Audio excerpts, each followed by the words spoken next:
Hello, this is Gray Hughes of Hughes Investigates, where location is evidence. In today's video, we're going to take a look at the fascinating Walmart videos of Bryan Kohberger, where he seems to buy a ridiculous amount of items. And also, there's an issue regarding his gloves, which I think are absolutely significant. I wasn't sure about that until recently, just watching him all these videos again after editing them to the correct aspect ratio. The ones that they released from the Moscow Police Department are really wide angled, almost ridiculously so. So this is the correct aspect ratio here, and if you look, he does not have on any gloves in this video here. And when he pays, let's get to the point where he pays, he doesn't seem to, like right there, he's touching the screens with his middle finger, and he touches it again with the middle finger on his left hand, and then he, puts the card in and presses buttons. Doesn't seem to worry that much. And then he leaves. Right there he is, right there at the top of the screen. And we'll just move it forward. And this is on October 28th. And here he is leaving, right there. And then picked up on this other camera. And he exits Walmart. All right, then we go to the 7th, November 7th. Again, look at him. He has no gloves on, and he's buying a ridiculous amount of bottled water, etc.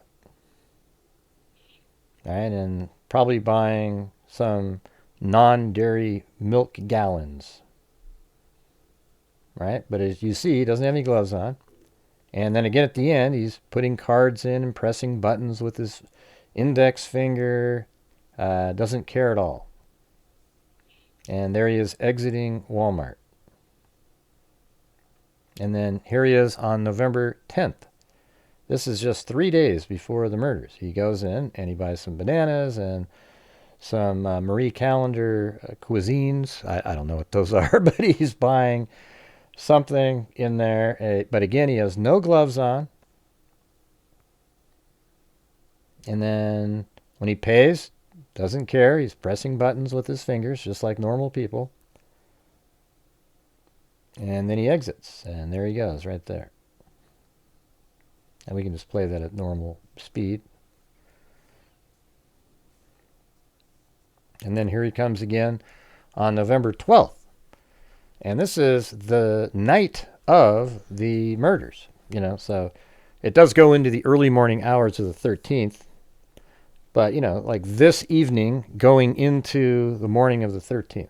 So here he is buying some paper towels. Or maybe it's toilet paper. I don't know. It did say Bounty on it.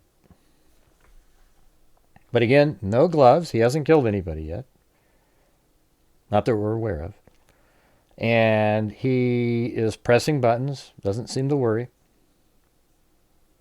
And then he exits. And here he is again. Okay, now I have an animation coming up here. Now keep in mind, I made the animation after some of the specials that were on TV, etc., and some of the information that we had out there. So some of it's inaccurate, like him sitting down in the room that was mentioned in one of the documentaries, and also cleaning up. That's not part of the case either. Those are all defense teams' arguments. But I put some of those elements in here. The rest of the elements all make sense. So it's going to start off here with the Elantra pulling in.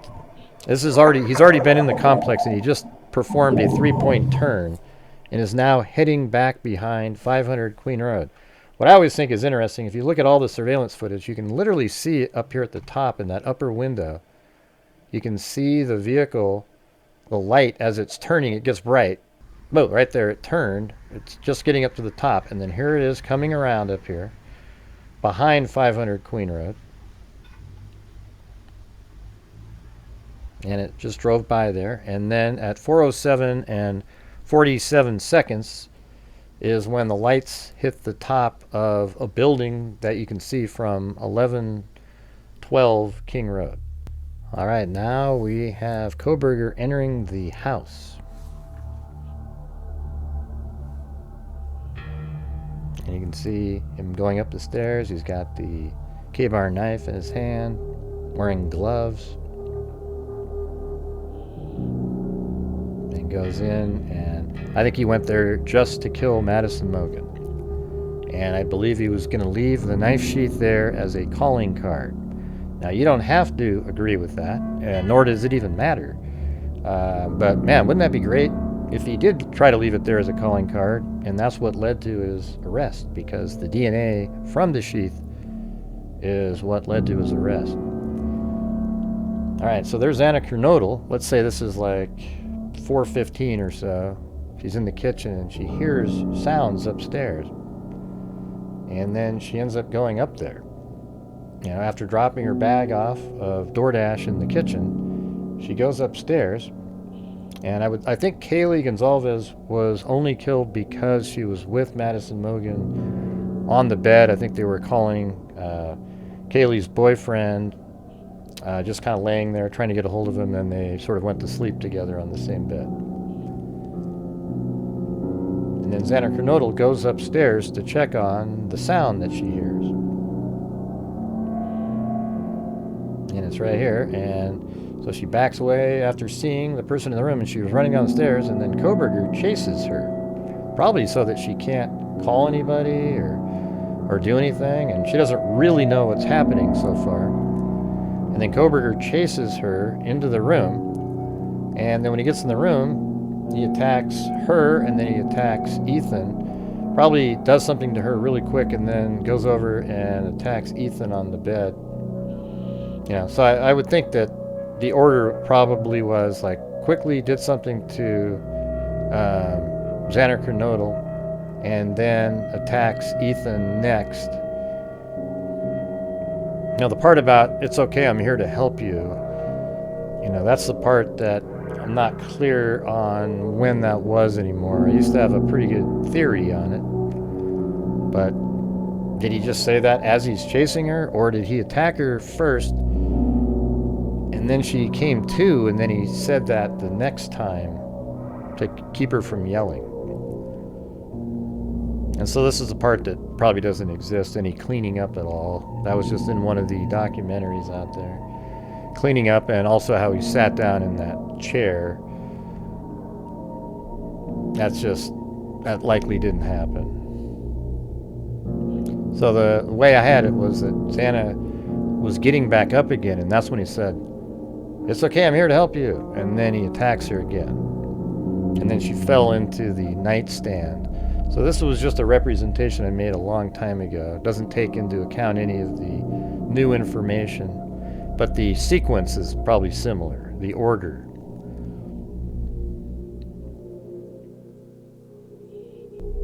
So there he goes, and he exits. You see Dylan saw him and his bushy eyebrows. And then here is the dog barking Murphy. You know, the interesting thing is one of the neighbors on Willanta Drive actually looked at his clock and said he started hearing the dog bark over and over and over at 4:17, which is absolutely correct. That's exactly when it started barking. And so right now, Kohberger's speeding away at a high rate of speed. And then, heck, 3 days later, he's over there at Walmart again, you know, buying a ton of stuff again. I mean, I don't know about you, but how many of you buy this much stuff as a single person every time you go to Walmart? I mean, this is almost ludicrous. So this is 3 days later, after the murders. And remember, he had no gloves on any of the Walmart visits prior. Now here he is, he has gloves on. And this is where it gets interesting. You know, so here he is, he's buying all the stuff again, the milk, the water. I mean, this guy must drink 17, he probably does like 8 exact bottles every single day, maybe 16. But look at right there, he's got gloves on, but then he removes a glove partially just so the thumb is out. And you can see it right there. And then it seems like he purposely uses just the tip of his thumb when he presses buttons. I mean, how about, don't you think that's just odd by itself? How many of you would sort of have a glove half on like that. So he's definitely, sort of, it makes you suspicious that he's purposefully not wanting to allow fingerprints specifically on there. So here he is right here. This is November 16th. And here he's leaving now. And then this is November 17th. He actually goes back the next day. He must love it over there at Walmart. And he's got gloves on again. Now let's see, right before he pays, I'm just kind of scrubbing through this as quick as possible.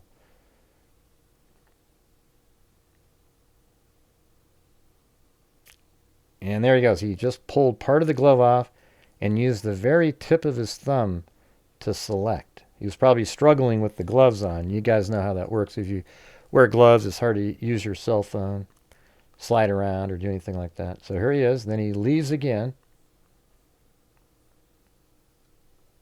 And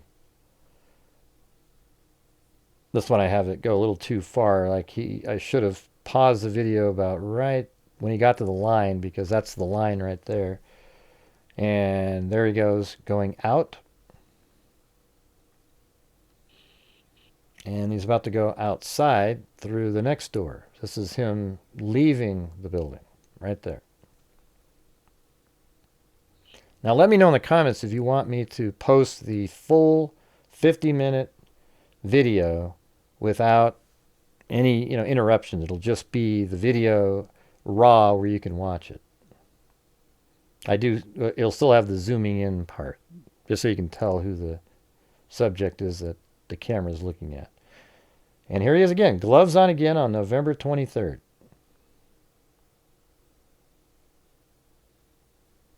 Now look, he pulls part of his glove off again and uses the thumb. Again, just that little bit of the thumb. You got to admit that is interesting, how he's very focused in on that every single time. And here he is walking out over here on the left. There's a camera right on that corner wall that they use sometimes too. All right, so this is November 29th. Pulls up, got his gloves on again. So scrub it forward. And he uses tip of thumb only again. See that? Right there. That's all he's got.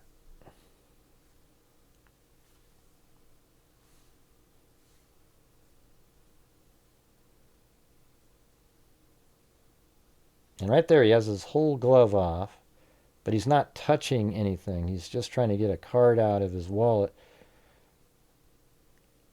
Or, do some, I'm not sure exactly what he was doing there when he took the glove completely off. Okay, now he's got the glove completely off. It's still kind of sort of holding it with his fingers, but he's just trying to get a card out. There you go. And then he puts it in. He makes sure he puts it in with him, wearing the gloves. He puts the card in, and then there he goes. And he takes off, and there he goes, exits. And then he exits the front door as well. And then he goes back in, apparently, to buy, or it looks like something for his windshield, a brush of some sort. See right there, it's got a brush, but it kind of just looks sort of like a windshield deal. All right, so let's keep on moving here.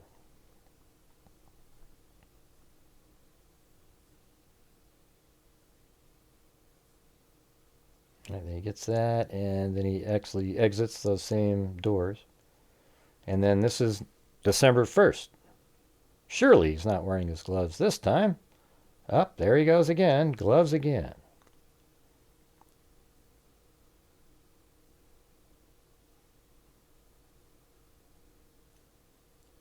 Now this is really interesting to me. It seems like he bought a different type of glove, because see right there, that little spot? It appears that his finger's just sticking out that little portion where he's just going to use the tip of his finger. And this is, again, December 1st.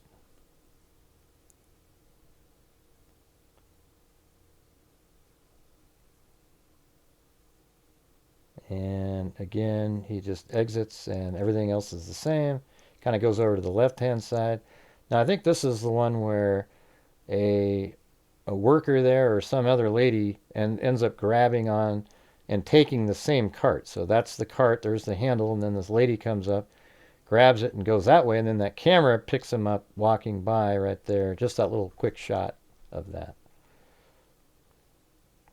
You can still see him outside there. All right, now this is the next day,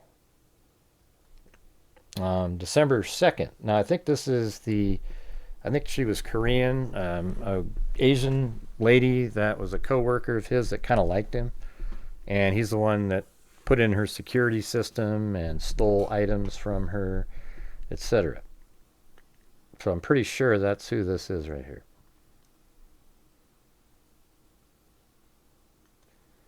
All right, and then they come walking by right up here, and then I just kind of pan the camera probably about the pace that they're walking. You can still see them through there, actually, right there.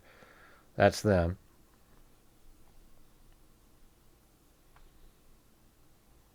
And then here they are down here at the bottom, walking.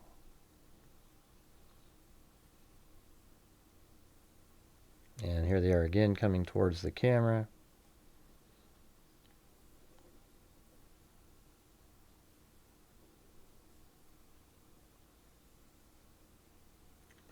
And then I believe this is them right here. These guys. And then they walk. They actually start going this way maybe, and then they go all the way down there. You can see them. I'm going to move it forward. And they take a left, and then they come right back out. This is them again, right there. Let me erase the line they got, but right there, there you go.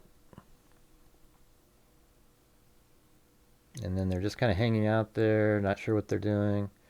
And then this is them up here again, right there. They kind of go down that alley, then come this direction. Or I guess it looks like they're just still hanging out at that location. I don't know what that is. And then here they come. And then I think they're trying to get back to the checkout. And then here they are right here. You can see them on the left-hand portion of the screen right over there. And then he goes and checks out, and she stands over there. I think she might be checking out herself at a different location. Okay, so here he is again. And he's taking the glove off. So again, he's just using that thumb technique where he's just going to press it with the tip of his thumb. See that? He does it again right there. Consciously taking it on and off. It's really interesting.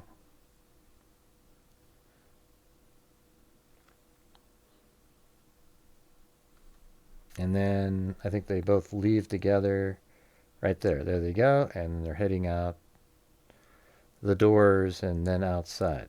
Okay, now here's Kohberger again on the 5th. So 3 days after that, he has another massive load of shopping to do. I mean, just ridiculous. Okay, and here he is again. He took off the glove. Now he's just using the tip of his thumb again. I wonder if there's something about the tip of the thumb, or even just a thumbprint in general, that he knows makes it less likely to determine who he is. Right, so right now he's paying just with the cards and everything. And here he is exiting.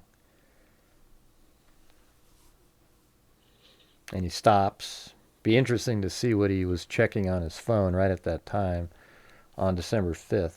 I mean, what an awkward place to stop, too. Just, kind of in people's way.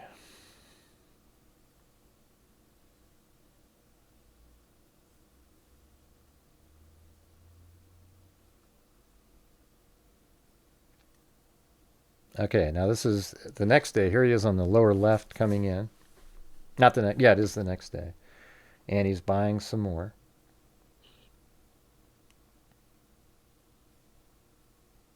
And then let's see what the deal is with the gloves on this one. So somebody comes over and helps him with something.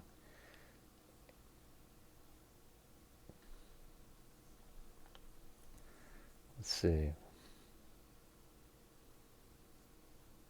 See, it's interesting. See how there's a space right there where that's his finger came out of the end of the glove for him to be able to press on. So you just use the tip of his finger there. He seems very conscious about just very minimal use of his physical body ever touching anything. DNA exposure or fingerprints. Okay, and then there he goes. He's going to be at the top of the screen, heading out, and then boom, straight to here, exiting. There he is, and then he's going to go out this direction. You see a little bit better look of him. Right there. And then he does walk right by the camera again, coming up here, right there. And then that's it. Now we have him in the store again, and that's him right here. And again, he's got gloves on. He's had gloves on every single time after the murders, but didn't have them on prior.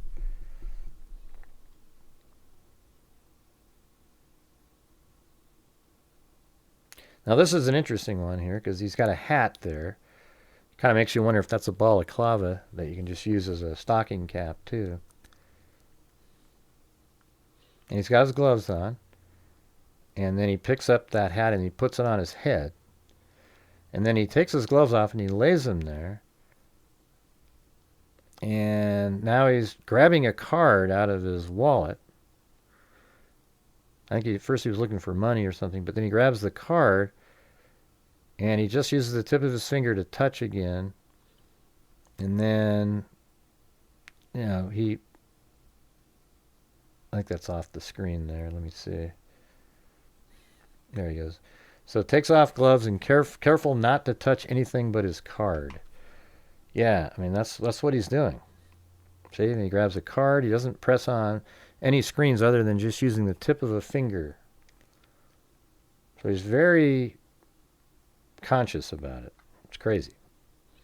And here he comes out, so I guess we could play that. It's a decent, clear shot there. This is on December 8th.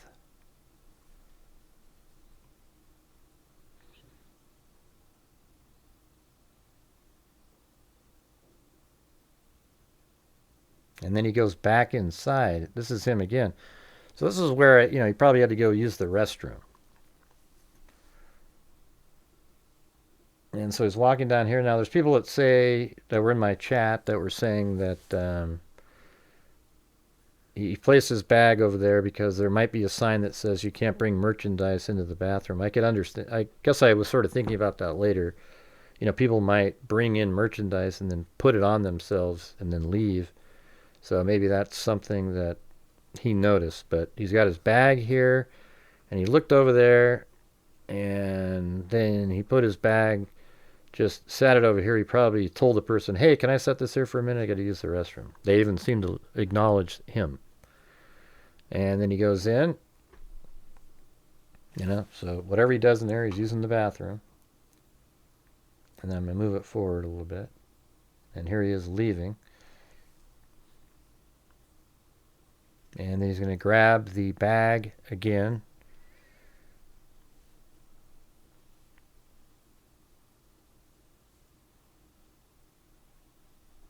And then he walks all the way down, and then he does exit the building further down. So let me just move it forward.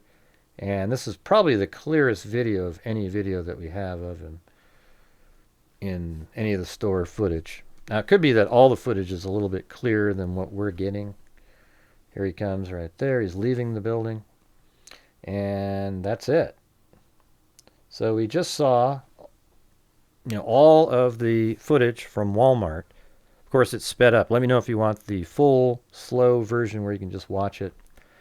And I think it's absolutely obvious that he was trying to minimize his DNA, or specifically fingerprint, exposure on those machines by wearing gloves every single time he went thereafter, and only just slightly touching it with his thumb, the tip of his thumb, and a couple times with other tips of other fingers. Like he specifically made sure to do it that way. So anyways, I hope you guys found this video interesting. If you could hit that like button for me, I'd really appreciate it. And let me know what you think in the comment section. Was Bryan Kohberger trying to minimize his DNA or fingerprint exposure at the Walmart after the murders, and prior just didn't care? All right. So thank you all very much for watching. And as I always say, until next time, be safe out there.